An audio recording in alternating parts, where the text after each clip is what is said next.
દાનત બગડી તો કામ બગડ્યું। એક રાજા જંગલમાં ભૂલો પડી ગયો હતો। તરસથી વ્યાકુળ થઈને ત્યાં આમ તેમ ફરી રહ્યો હતો। તેને એક ઝૂંપડી દેખાઈ તે ત્યાં ગયો। ત્યાં એક ડોસો હતો। બાજુમાં શેરડીનું ખેતર હતું। રાજાએ પાણી માંગ્યું।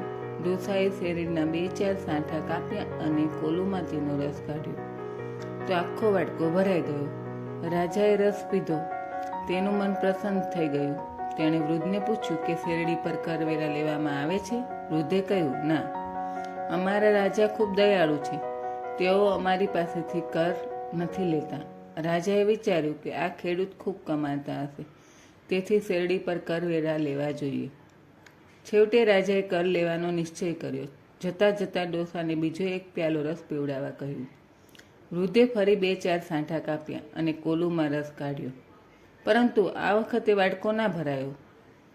રાજા આશ્ચર્યમાં પડી ગયો। તેણે પૂછ્યું, આ વખતે રસથી કટોરો કેમ ના ભરાયો? ડોસો દીર્ઘદ્રષ્ટા હતો। તેણે કહ્યું, લાગે છે કે અમારા રાજાની દાનત બગડી છે, નહીં તો આવું ના થાય। રાજા મનમાં પસ્તાવા લાગ્યો। રાજાની દાનતની આટલી બધી અસર થાય છે, તો શું ધર્માધ્યક્ષીઓ તથા સજ્જનો સારા આચરણથી સમાજ પર અસર નહીં થતી હોય? જ્યારે માણસની દાનત બગડે છે, તેનું આચરણ ખરાબ હોય છે, તો તેની સમાજ પર અવશ્ય અસર પડે છે।